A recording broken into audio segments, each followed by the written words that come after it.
guys, Jonah here once again, and we got another homebrew review for you. Unfortunately, this is one of the last homebrews I've got, so anyone out there wants to send me some brews, please get in contact and I'll do some reviews for you. Free beer and all that, yeah? Look at this one. This is from Idle Valley Brewing, our good friend HarryBrew69, and this one's American IPA. 6.4, we'll call it 6.5. Yeah, nice simple bottle. These bottles are an enigma, man, because they're pint bottles, which is always good in my book, but they haven't got any kind of label or anything about where they came from. People say, are they Magners? Well, no, because it doesn't say Magners on them. So Harry, please let me know, brother. I'm looking forward to this one. This recipe is on Idle Valley Brewing, and I've totally forgotten to have a look before this review. Being ill-prepared, well, hey, what can I say? I need to drink some beer. So unfortunately I haven't done my research, but you can. idlevalleybrewing.com. Have a look. You can find the recipe for this very beer. And while you're there, please make sure you buy some stuff, because Harry needs the business. And we all do. Harry's a good guy. Right, let's have a look. Oh, a bit careful, because I know Harry's brews can be a bit explosive, to say the least. Oh, grab a glass. Let's go for a pour. This one's been sitting in the fridge, so might have a tiny bit of haze. Oh, not very carbonated. Or should I say, not much head.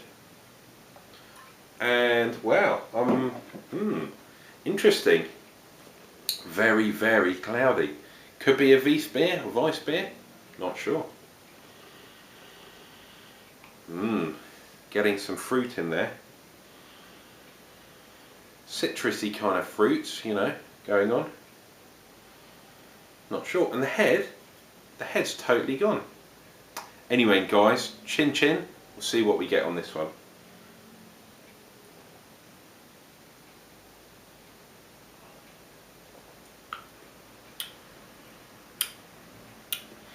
Very interesting.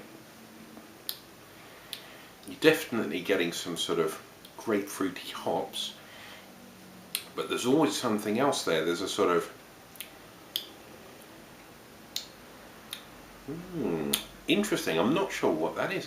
Tastes a bit lagery, which is weird considering it's an IPA. Be interested to reread the recipe for this one, dude. Slightly bitter like a lager, that's all I'm going to say.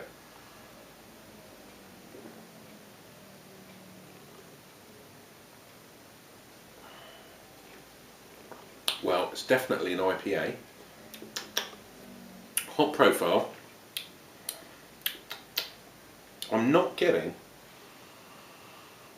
that purely Cascade sort of smell.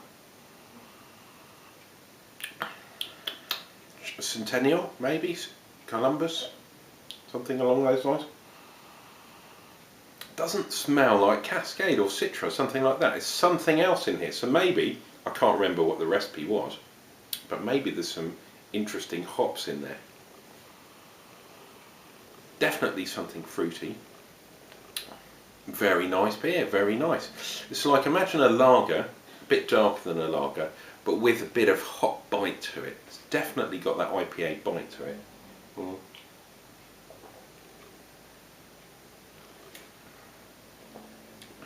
Malt wise, to be honest, I'm not getting that much malt. Very interesting beer, very nice. Tiny bit cloudy, as I say, but that's the only thing really that's wrong with it. Reminds me of when I went to America, you see.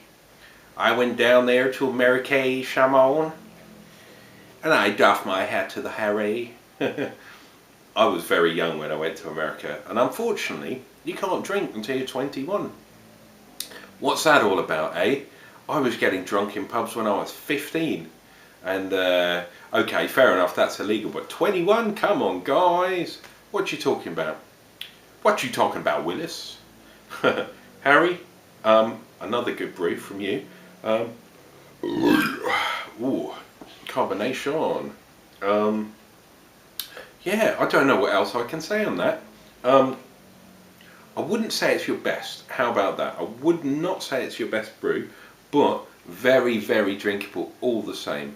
Maybe because I don't like lager. Maybe IPAs just don't do it for me. Maybe I'm a more sort of dishwater, best bitter kind of guy. You know what I mean? Anyway, guys, if you get a chance to brew this beer and you like the old American IPAs, I suspect this hasn't been dry hopped, so I would recommend you add a few hops to the secondary, just to get a bit more aroma on there. I might let it warm up. Anyway, guys, take care. We'll see you next time on another review.